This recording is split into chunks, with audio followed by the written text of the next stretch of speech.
ক্ষেত্রে অভিজ্ঞ লোকদেরকে নিয়ে আলোচনা করার জন্য অনুপ্রাণিতভাবে আমি আমার বক্তব্যের প্রারম্ভে গভীর শ্রদ্ধার সহিত স্মরণ করে জাতির জন্য বঙ্গবন্ধু শেখ মুজিবুর রহমানকে, যার আজীবনের লালিত স্বপ্ন ছিল একটি সুখী সমৃদ্ধশালী বাংলাদেশ। আমরা অনেক প্রতিকূলতা পাড়িয়ে আমাদের মাননীয় প্রধানমন্ত্রীর নেতৃত্বে আমরা দেশ পরিচালনা করার সুযোগ পাওয়ার পরিপ্রেক্ষিতে বাংলাদেশের আজকে মানুষের ন্যূনতম আকাঙ্ক্ষাগুলো আমরা পূর্ণ করতে পেরেছি। যদিও আমাদের লক্ষ্য ছিল এই স্বাধীনতার লক্ষ্য এবং জাতির জন্য স্বপ্ন ছিল অনেক দূর, এবং আমরা একটা গর্বিত দেশ হব, উন্নত বাংলাদেশ হব। তো সেই জন্য বহুমুখী ব্যবস্থাপনার মাধ্যম দিয়ে কাজ করা হচ্ছে।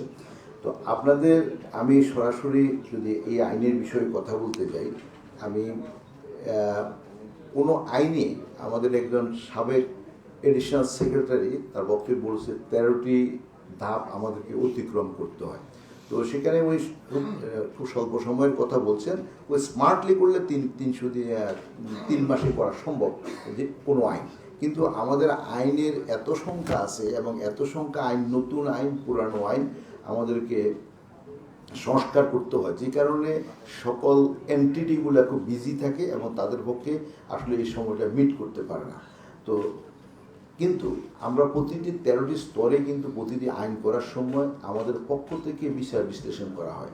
যেমন আমার পর্যায়ে আমার মন্ত্রণালয় থেকে ইনিশিয়েটিভ নেওয়া হলো, এরপর দিয়ে সেখানে আইন মন্ত্রণালয়ের সাথে কথা বলা হলো, এরপর দিয়ে আবার আমরা এটা ক্যাবিনেটে প্রেরণ করলাম, ক্যাবিনেট থেকে আবার সেখানে মাননীয় প্রধানমন্ত্রীর নেতৃত্বে সে সভা হলো, সেখানে আমরা মন্ত্রীরা সহ সবাই, সচিবরা সবাই মিলে পার্টিসিপেট করে এবং কারো ফাইন্ডিং থাকলে তিনি সেটা উত্থাপন করেন। তারপরে সেখানে আলোচনা হওয়ার পর দিয়ে এরপর চূড়ান্ত অনুমোদনের জন্য আবার আপনার মতামতের জন্য আইন মন্ত্রণালয়ে প্রেরণ করা হয়। আইন মন্ত্রণালয় থেকে এসে এরপরে চূড়ান্ত অনুমোদন করে এরপরে দিয়ে এটা পার্লামেন্টে উত্থাপিত হয়। উত্থাপন যখন হয় তখনও মাননীয় সংসদ সদস্যের কেউ সেখানের মধ্যে তাদের ভিন্ন মত যদি থাকে তাহলে এই ব্যাপারে তারা কথা বলার সুযোগ পান এবং কথা বলেন, মতামত দেন, এবং এরপরে দিয়ে সেখান থেকে আমাদের স্ট্যান্ডিং কমিটিতে যায়। তো স্ট্যান্ডিং কমিটিতে সুলসেরা বিশ্লেষণ হয়। আমি নিজে স্ট্যান্ডিং কমিটির চেয়ারম্যান ছিলাম। আমি বব ডলের একটা কোটওয়ার্ড যদি বলি যে when parliament in a session it is in public exhibition, when it is committee room it works. অর্থাৎ কমিটিগুলো খুব গুরুত্বপূর্ণ। আমরা কতটুকু গুরুত্বপূর্ণ করতে পেরেছি এই বিতর্কে আমি যাব না, কিন্তু কমিটির রুমটা অত্যন্ত, standing committee is very important এবং সেখানে একটা ভালো ভূমিকা। একটা সুবিধা হয়েছে যে 96 সনে মাননীয় প্রধানমন্ত্রী শেখ হাসিনা এই প্রধানমন্ত্রী সরকার গঠন করার পরে স্ট্যান্ডিংগুলা নন মিনিস্টারকে চেয়ারম্যান করার ব্যবস্থা করছেন। এর আগে চেয়ারম্যান যিনি হতেন উনি মিনিস্টার, মিনিস্টাররাই সেই স্ট্যান্ডিং কমিটির চেয়ারম্যান হতেন। তো এটাকে পরিবর্তন করে মোর অ্যাকাউন্টেবল করার জন্য, পার্লামেন্টের কাছে অ্যাকাউন্টেবল করার জন্য সেখানে, কারণ মিনিস্টার তো এক্সিকিউটিভ পজিশন তিনি হোল্ড করেন এবং উনি বাস্তবায়ন করেন, তো স্বাভাবিকভাবে তাকে জবাবদিহি কী করবেন, তো the whole ministry under the leadership of a minister.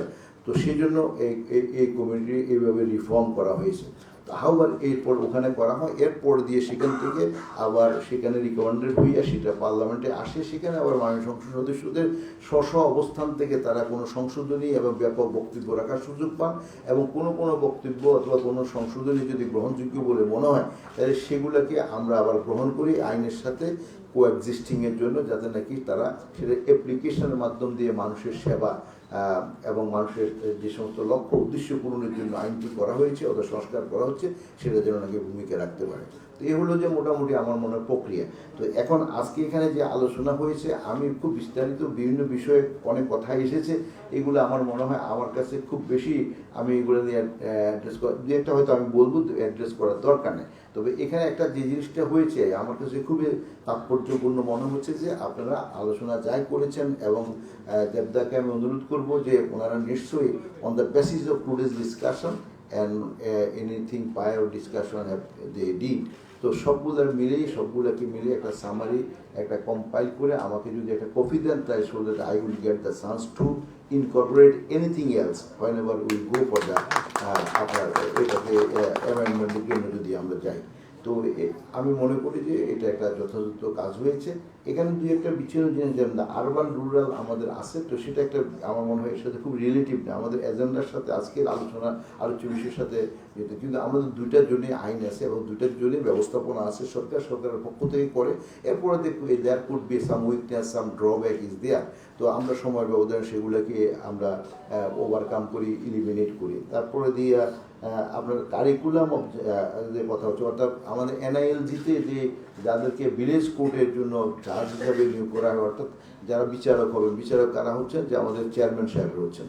তো সেখানে আমাদের অ্যাকচুয়ালি আমাদের এনআইএলজি এই প্রতিষ্ঠানটা অত্যন্ত ভালো একটা প্রতিষ্ঠান। আমি মন্ত্রী হওয়ার পরে আমি দেখেছি যে সে 3000 লোকের বছরে ট্রেনিং দেওয়া হয়, 3300 লোক প্রথমবার আমি পেলাম। এখন এই বছর আমরা ট্রেনিং দিতে সক্ষম হয়েছি।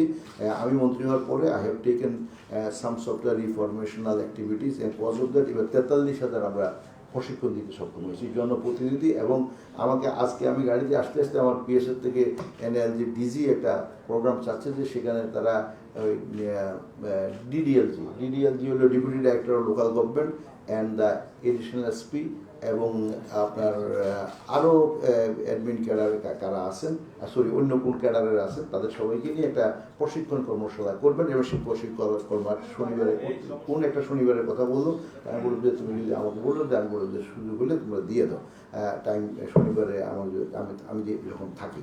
আমি কয়েকদিন আগেও পিএ বাংলাদেশ পিএটিসিতে আমি গিয়েছিলাম। তো স্বাভাবিকভাবে we engage, being a politician, it is my fundamental responsibility to engage where it is required, এবং সেই হিসেবে আমরা কাজ করি under the leadership of honourable prime minister. ত্রুটি বিচ্যুতি সরকারের আছে, আমাদের আছে, কিন্তু আমরা আসলে মূল এই জিনিসটা থেকে বিচ্যুত হয়ে নেই, যে স্বাধীনতার স্বপ্ন, জাতির জনকের স্বপ্ন এবং এদেশের মানুষের আকাঙ্ক্ষা পূরণ করার জন্য। তো সে লক্ষ্যে আমরা কাজ করছি। আমি মনে করি আমরা সময়ের ব্যবধানে হলেও হয়তো যদি আমরা এরর ফ্রি অথবা আমাদের মধ্যে যে সমস্ত উইকনেস আছে সেগুলো না থাকতো, তাইলে আমরা তো আরও দ্রুত আমাদের লক্ষ্যে পৌঁছতে পারতাম। কিন্তু আমাদের যে কমিটমেন্ট 2041 সালে উন্নত বাংলাদেশ করার, এবং সেই কমিটমেন্ট থেকে আমরা বিচ্যুত হই নাই। We are walking according the road map have been sketched by the under the leadership of our prime minister. আমরা সেই লক্ষ্যে কাজ করছি। তো এখানে কারিকুলামের বিষয়টা আমার মনে হয় আমাদের কামরুজ্জামান সাহেব আপনারা নোট করে নেন, হ্যাঁ আপনারা নোট করে নেন, এবং আমরা দেখি এটার জন্য আমরা কীভাবে আমরা এটার জন্য কিছু করতে পারিনি। তারপরে দিয়ে আপিলের কথা সহ অন্যান্য এগুলো সবই আইনের অংশ। তো আমার মনে হয় এগুলো আপনাদের পরবর্তীতে যখন নাকি আপনারা যে সামারি রিপোর্ট তৈরি করবেন সেখানের মধ্যে থাকবে। আর আমরা এরপরে এই বিরোধ মীমাংসা, এটার নামটা কী হবে, যেমন ভিলেজ কোর্ট, এটা কি মিউনিসিপ্যালিটি কোর্ট হবে না আরবান কোর্ট হবে, তো এখন একটা কিছু আমরা পরবর্তীতে এটা নিয়ে তো ব্যাপক ডিসকাশন হবে, আমাদের পর্যায়ে অনেক ব্যাপক ডিসকাশন হবে। তো আপনারা একটু এগিয়ে দিলেন এই কাজটা করার জন্য। তো আমি মনে করি যে আপনাদের এই কাজের প্রতি আমার পক্ষ থেকে আমি আপনাদেরকে অনেক অনেক ধন্যবাদ জানাই। আশা করি এই আলোচনার মাধ্যম দিয়ে সরকার অনেক বেশি সহজ হবে। আর আরেকটা বিষয় আছে,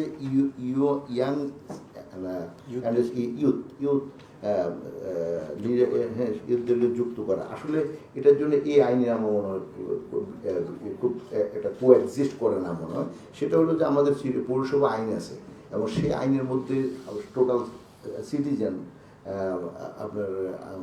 আপনার সে কি ইয়াং না অ্যাডাল্ট অথবা আপনার এইজেড, এইটার বিবেচনা না নিয়ে আমাদের কিন্তু পৌরসভা আইন আছে, এবং আরও অন্যান্য দেশের আইন আছে, সেগুলো দিয়ে আমরা এই সমস্ত বিষয়গুলো সম্ভবত আমরা মিট করতে পারবো। আর যদি কোনো কিছু থাকে আপনার স্পেসিফাইডলি দিলে পর আওয়ার ওন কনজাম্পশন, এটা খুব ভালো হবে।